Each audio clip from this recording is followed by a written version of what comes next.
Bienvenidos a esta nueva edición de Noticias Robotitos, donde exploraremos algunas de las noticias científicas más importantes que ocurrieron durante la semana. La semana pasada, SpaceX lanzó la nave Crew Dragon a la Estación Espacial Internacional con 4 tripulantes: Stephen Bowen y Warren Hobart, astronautas de la NASA, Sultan Al-Neyadi, astronauta de los Emiratos Árabes Unidos, y Andrei Fredayev, cosmonauta de Roscosmos. Luego de un viaje de 25 horas, la nave se acopló con la estación. Este es el tercer vuelo del renovado programa de vuelos cruzados entre la NASA y Roscosmos. Sin embargo, la tripulación no ingresó a la estación hasta las 08:18 GMT del viernes, cuando se abrieron las escotillas entre las dos naves. La Crew 6 se posicionó para atracar aproximadamente una hora antes, pero la cápsula Dragon se retiró mientras SpaceX solucionaba un problema con un sensor defectuoso. Al final, los equipos de tierra transmitieron una anulación de software que arregló el sensor y la nave llamada Endeavour logró acoplarse. Ese mismo sensor defectuoso también causó un inconveniente menor poco después del lanzamiento del Crew 6. El problema detuvo por un momento el intento del Endeavour de abrir su ojiva en la órbita terrestre. Afortunadamente, eso se solucionó una vez que la cápsula cambiara a un sistema de respaldo. Luego, todo ocurrió de manera nominal. La dificultad del acoplamiento fue una sorpresa para SpaceX. En una conferencia de prensa unas 2 horas después del lanzamiento, Benji Reed, director senior del programa de vuelos espaciales tripulados de la compañía, declaró que el sensor no causará más contratiempos en el futuro. La Crew 6 se superpondrá brevemente con otra misión, la Crew 5, que llegó a la estación a principios de octubre. Se espera que su tripulación regrese a la Tierra en los próximos días. Oye, pero acá no hemos puesto cuándo regresa. ¿No se sabe? ¿No se sabe? No. No se sabe. El jueves dice, ya está entrando en calor el nuevo. También hay rumores de que el próximo mes, en abril, se va a lanzar por fin la Starship a la órbita. Eso sí que va a ser alucinante. Atentos ahí. Falta que se dé cuando no voy a estar. Voy a estar en México, por si acaso, en el Talentland de Guadalajara, y en la Ciudad de México en un evento especial. Si quieren enterarse de más, atentos a las redes sociales. Nuestras células contienen la clave molecular para detectar los campos magnéticos de la Tierra. ¡Wow! Al parecer, como una paloma o una abeja, los seres humanos tenemos la capacidad de percibir el campo magnético. Aunque parezca una novedad, la magnetorrecepción es más común en el reino animal de lo que se pensaba. De hecho, científicos han encontrado una molécula omnipresente en todas las células vivas que responde a la sensibilidad magnética. El flavin adenin dinucleótido, o FAD, es una molécula identificada por genetistas que trabajan con la mosca de la fruta Drosophila melanogaster. Es en sí misma un magnetorreceptor, pero cuya capacidad depende de la concentración a la que se encuentre y de las moléculas con las que se asocia. Por ello, su presencia no significa que todos los animales o plantas puedan detectar y seguir activamente los campos magnéticos, aunque sí sugiere que todas las células vivas serían capaces de hacerlo, inclusive las nuestras. Los científicos llevan décadas tratando de entender la magnetorrecepción en el reino animal. Si bien para nosotros puede ser invisible, es la fuerza tirante que permite a peces, aves, anfibios y otros orientarse en el espacio. Ahora, en un estudio publicado en Nature, científicos apuntan que es probable que el FAD esté en diferentes niveles contenidos en todas las células, y cuanto mayor sea la concentración, imparte sensibilidad magnética, incluso en ausencia de criptocromos, que son una clase de fotorreceptores de luz azul de plantas y animales. Por ejemplo, en experimentos con las moscas de la fruta, cuando el FAD es estimulado por la luz, genera un par radical de electrones que responde a los campos magnéticos, pero cuando los criptocromos y la molécula están juntos, aumenta la sensibilidad de la célula a los campos magnéticos. Los hallazgos sugieren que los criptocromos no son tan esenciales como pensábamos para la magnetorrecepción.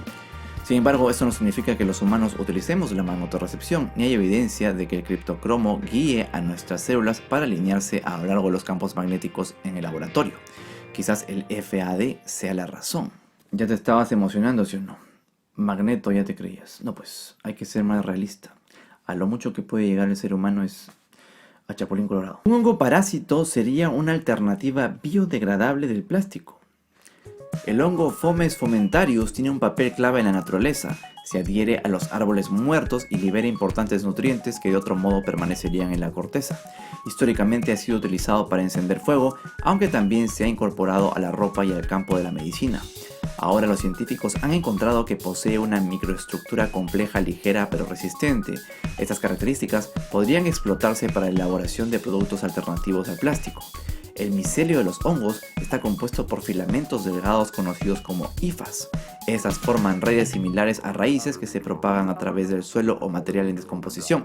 Pero en el caso de este hongo, dicha red se puede dividir en 3 capas distintas.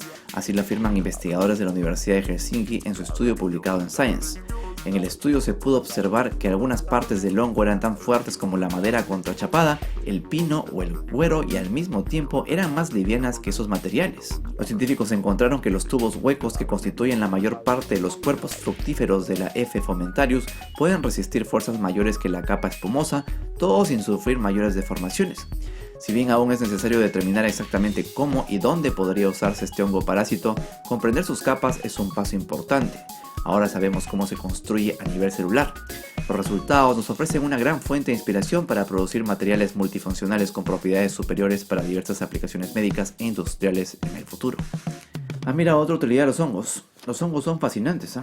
Mucha gente no los conoce y cuando piensa en hongos se imagina Mario Bros o sus pies.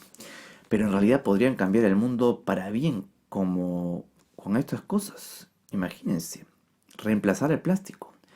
O para mal, como en The Last of Us. Nada, no se asusten. Ya hicimos video al respecto en el robot de Platón sobre este tema. Vayan a verlo para que se asusten más. El hielo en ambos polos comenzará a colapsar antes de lo esperado, advierte estudio. El derretimiento de la capa de hielo en los polos de la Tierra está ocurriendo más rápido de lo esperado. Incluso si se logra limitar el aumento de la temperatura global a 2 grados Celsius, las capas de hielo polares se derretirán a un ritmo irreversible. En un estudio publicado en Nature Communications, científicos de universidades de Corea del Sur advierten que si las emisiones no se reducen, los efectos pueden ser catastróficos. El aumento del nivel del mar pondría a 1 de cada 10 personas en riesgo directo y desencadenaría un éxodo masivo de poblaciones enteras. Los autores observaron que los modelos computarizados anteriores no habían considerado ciertos mecanismos de retroalimentación que afectan la dinámica de la capa de hielo en los polos. La inclusión de datos sobre estos procesos permitió ver cómo el agua de deshielo y las fracturas afectan la estabilidad de las capas de hielo. Los científicos ya están observando algunos de estos efectos en tiempo real. Por ejemplo, la lluvia en Groenlandia y los aumentos en las fluctuaciones del agua de deshielo en la plataforma de la Antártida. Según sus cálculos, el proceso irreversible de derretimiento podría desencadenarse a solo 1,8 grados Celsius. Solo la mitigación más agresiva, que mantendría las temperaturas por debajo de 1,5 grados Celsius, evitaría esta rápida aceleración en el aumento del nivel del mar. Si no se toman medidas drásticas, las capas de hielo en retirada seguirán aumentando el nivel del mar en al menos 100 centímetros en los próximos 130 años. Sí, mucho jajaja, jijiji, pero a la hora de la hora, cuando estas cosas pasen, no va a haber sonrisas. A no ser que ese es el Joker. Científicos descubren una importante función en los extremos de los cromosomas. Muy en el interior de nuestras células, justo en el núcleo, se encuentra el material genético que permite a cada célula funcionar adecuadamente. En un momento del ciclo celular, el ADN se condensa formando los cromosomas, cuya importancia para la vida es tal que tiene formas de protegerse a sí mismo ante posibles daños. Esa es la función de los telómeros, secuencias repetitivas de ADN. Los científicos han pensado durante mucho tiempo que más allá de proteger al cromosoma, los telómeros contenían información genética poco relevante. Sin embargo, una nueva investigación publicada en PNAS ha demostrado que los telómeros pueden producir proteínas claves para nuestro bienestar.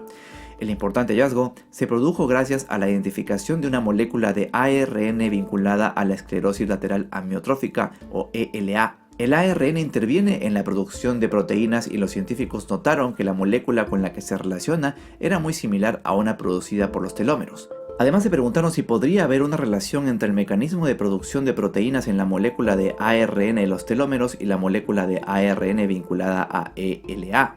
Para saberlo, el equipo realizó una configuración experimental demostrando que el ADN de los telómeros era capaz de instruir a las células para que produzcan 2 proteínas de señalización, la BR y la GL. Un análisis posterior reveló que la BR se encuentra a niveles más altos en algunas células cancerosas humanas y en las células de las personas con enfermedades relacionadas con telómeros defectuosos, como la enfermedad inflamatoria intestinal.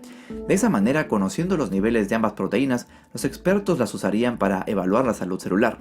Los investigadores piensan que a medida que envejecemos, la cantidad de BR y GL en nuestra sangre aumenta constantemente, proporcionando potencialmente un nuevo biomarcador para la edad biológica en contraste con la edad cronológica.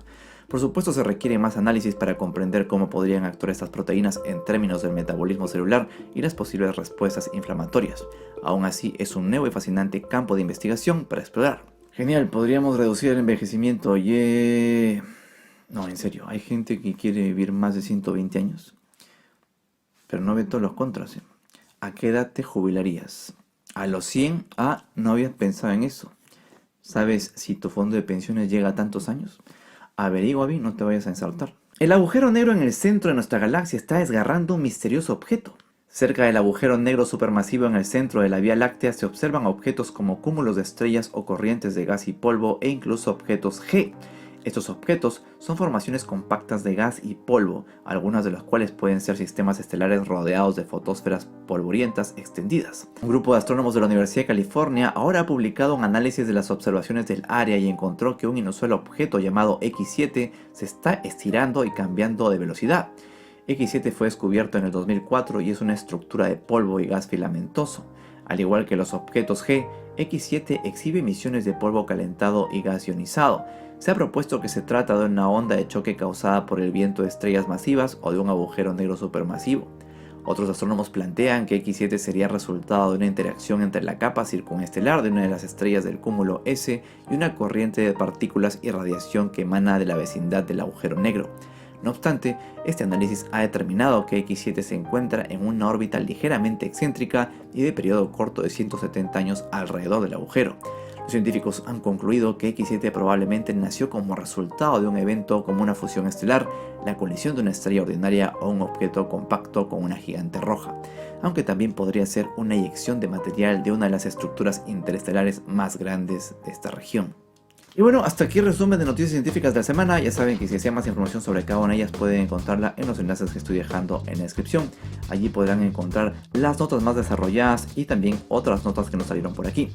No se olviden de descargarse la aplicación de noticias científicas para que las tengan al alcance de su mano. A continuación les dejo el calendario espacial.